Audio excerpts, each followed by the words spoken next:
Hello, everybody. Thank you for tuning in to the Liberty Report. With me today is Daniel McAdams, and our co-host, Daniel. Good to see you. Good morning, Dr. Paul. Good. Guess what? I'd like to talk about foreign policy today. Yeah. And we do a visit a bit on that. And, of course, you being the director of the Institute for Peace and Prosperity, you are the expert. But I want to talk about a couple issues today. One about what's going on in Libya, because there looks like there's still activity, people getting killed, and they're trying to figure out, who's getting killed and how much. And there's been a request. And once we talk a little bit with that, I want to talk about Montenegro. That's not on the lips of most Americans right now. It's not a very big country, but it has to do with whether or not we need Montenegro in NATO to help defend our country against all those people who are about to attack us. But first off, in Iraq, there's obviously the war isn't over, and it's all because the Republicans say it's all because Obama took the troops out too soon under the plan that Bush laid. But obviously, since we've been in there militarily and undermining the government of Saddam Hussein, people argue, well, that's wonderful, but it cost a lot. It cost us 10,000 lives and trillions of dollars and all this. So it's still ongoing. There's a major battle brewing in Mosul, and the rebels have that. And I guess there's a couple thousand people dying. Some are militants, whatever that means. What if you're a civilian, you're trying to defend your home, But anyway, a couple thousand. But the Iraqi government wants the UN to quit counting the people that die, because that, for the United States, that was a big negative in the Vietnam War. The evidence, they don't want the evidence out there. And even, when our military was more active, they tried to hide all this, no body bags, no flags, and this sort of thing. Hide it from the people. But this obviously indicates there's something going on there more than we hear about on the average news. But do you think there's any possibility that they're talking about this right now to suppress the news about how many people are getting killed? Could they be getting ready, or I bet they wish they could, settle that little dispute and take that city back? Yeah, well, apparently things are slowing down in the battle for Mosul. If you remember when they first launched it, to great fanfare, it was going to be retaken quickly, and things were going so well, and things are bogged down.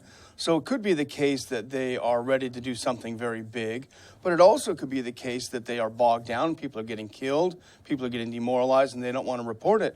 But, there were a couple of good pieces on antiwar.com the past couple of days that we've been looking at, and in one of them, for November, throughout Iraq, 5,719 people were killed. October, 5,930 killed. And this is not good for morale so many years after. And so I think that's probably why the Iraqi government said cease and desist. And when's the end point?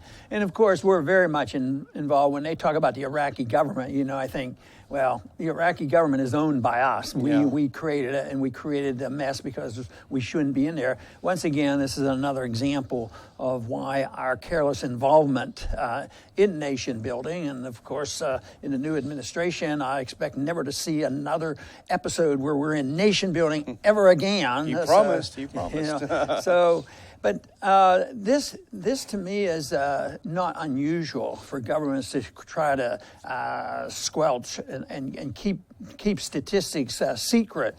The whole thing is that the government knows how many people are getting killed a lot better than anybody else, but the government keeps it secret. So the UN comes in and they give the statistics, and then the government says, well, you're biased. I don't know why they must show that ISIS is more favorably seen with these reports, and but the government doesn't report either.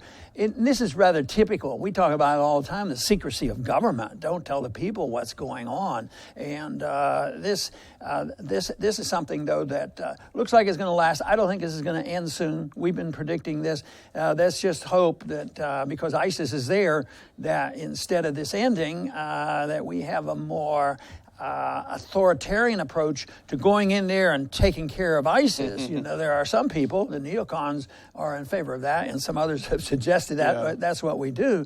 So I think it's still up for grabs, on which way we're going in this country in particular, because it is such a mess. I cannot see a result coming in the next 5 or 10 years where we can sit back and say, that's a wonderful result, that it was worth the investment. Like, nobody brags about the tragedy of the 60s and say, isn't it wonderful, the results of the Vietnam War, and that compared even to the terrible things that happened in the past 15 years. The Vietnam War was so overwhelmingly disastrous, and nobody brags. All they do is criticize and say, well, it could have been done better if we had just used more bombs. We used more bombs than they used in World War II to bomb that country, and there's a disaster.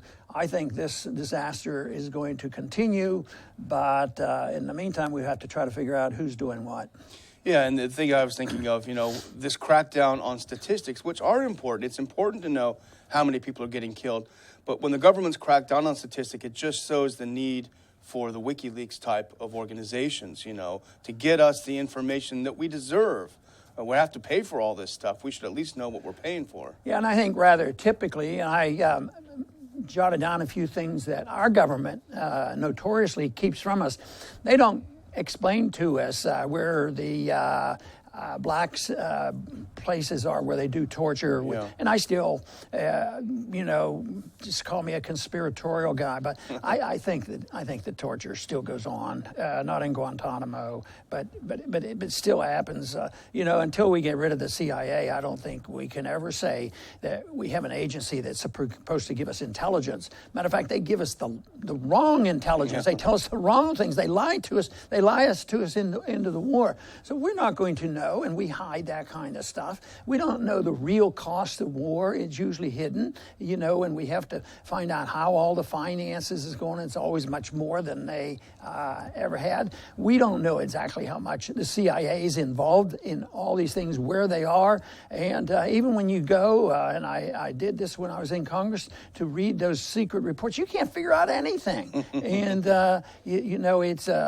it's one of those things that the people just don't know. The Congress doesn't know. And there was one quote I read not too long ago that sort of fascinated me, that he was testifying. I don't know whether it was a general or what, but he was testifying before Congress, and he was getting into sort of some security stuff. And they say, the congressman said, nope, we don't want to know anything more about that because we don't want to have to deal with that. They don't even want to hear about it. And wasn't that the way it was when they were working their way up into the Iraq War? They said, we'll give them the authority. We don't want to have to deal with making decisions like going to war.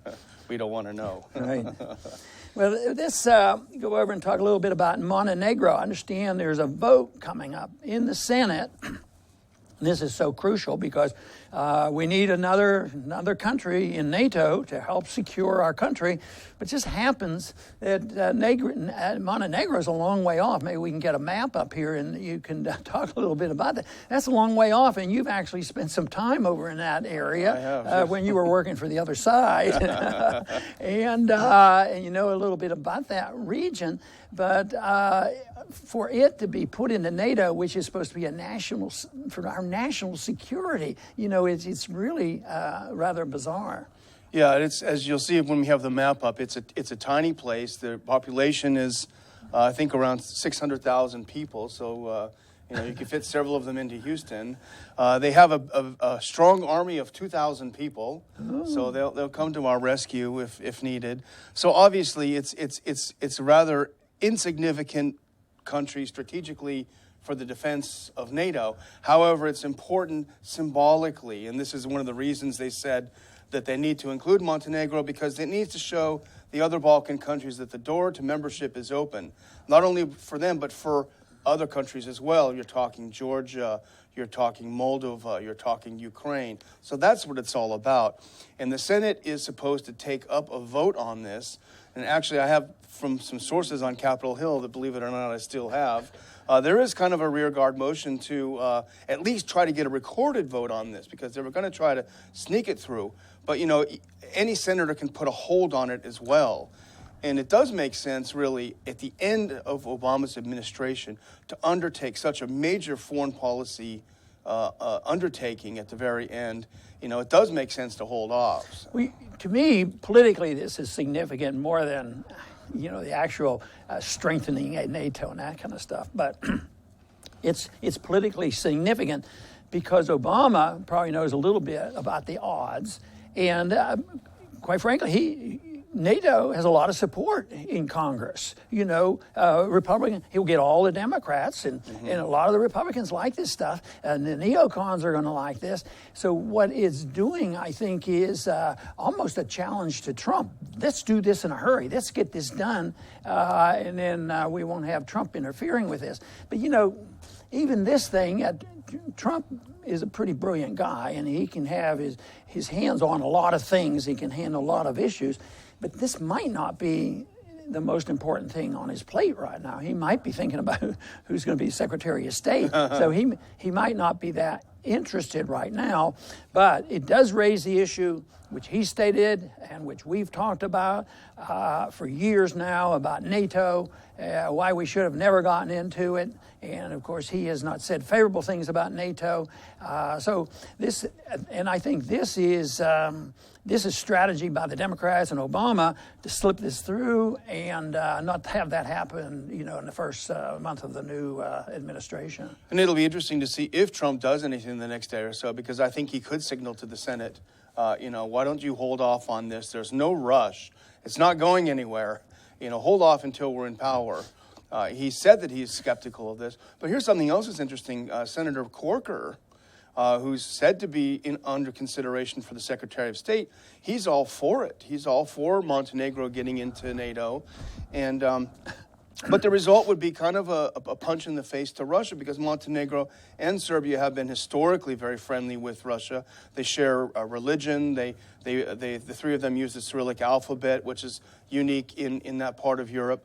So it would be sort of seen as giving a black eye to Russia, and maybe a final parting glance from the Obama administration. Yeah, all these countries were not with the Soviets, but a large number in Yugoslavia, of course, was.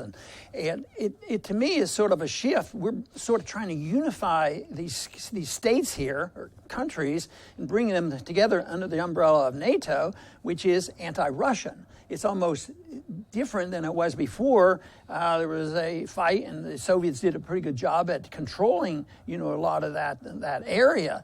So I think there's a bit of that going on. So the Russians have to be paying attention to this. What they can do about it is probably not a whole lot. This is not quite the same. They wouldn't have the same justification as they had for going in and defending an ally in Syria. No, and they don't have the budget for it either. You know, for all of the claim that Russia is such a huge threat, their military budget is minuscule compared to ours. You know, it's $80 billion a year or something, and ours is $600-700 billion a year.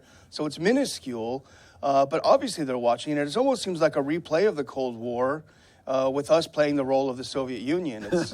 Oh, be careful.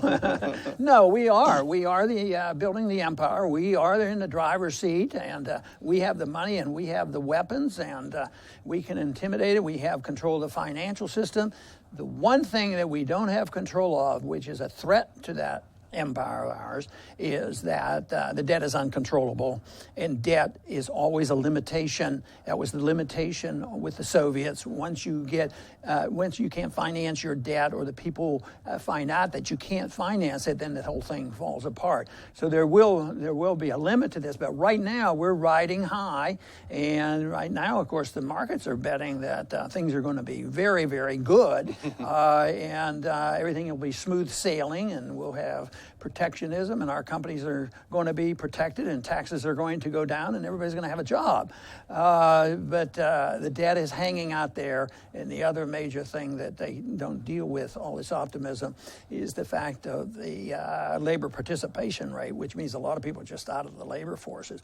But anyway, let's make a quick mention about one other item, and that has to do with another country that we've been involved in, and NATO's been involved in, and we decided we would, clean up the infractions on human rights and get rid of Gaddafi in Libya.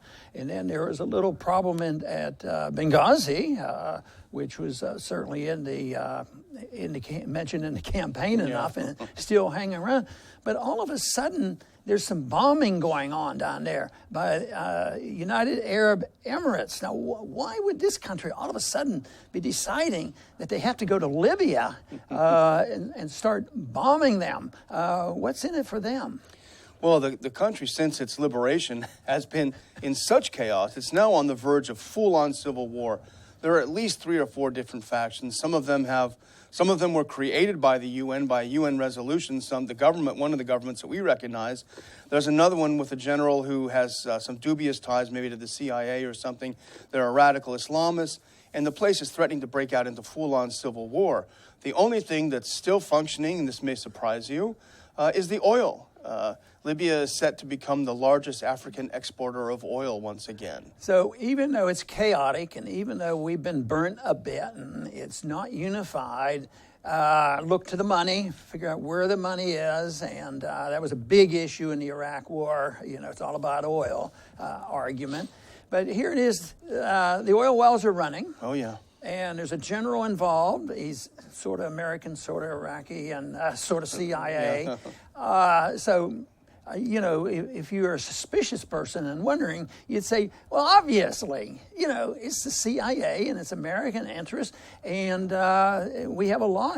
So they worry about some of the little things, but sometimes the big things are oil. This is a big deal. So it'll be interesting to see how that turns out. And in that case, you'd wonder, where is the general stand on the UAE bombing?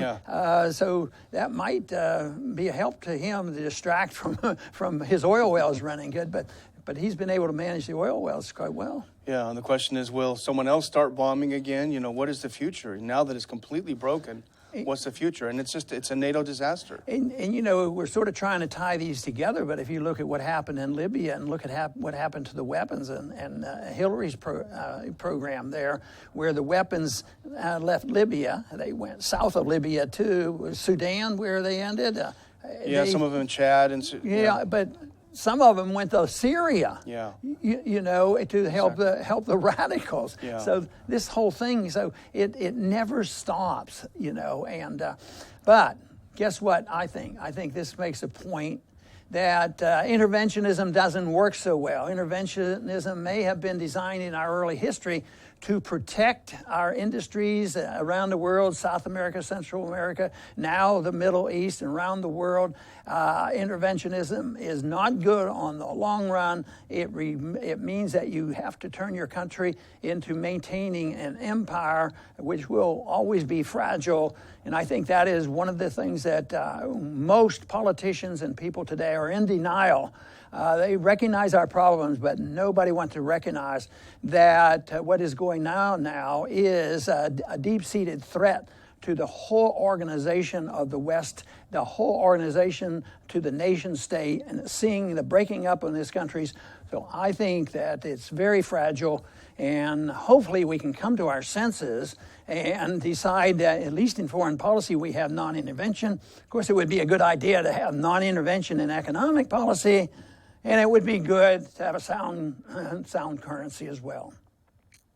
I want to thank everybody for tuning in today to the Liberty Report. Please come back soon.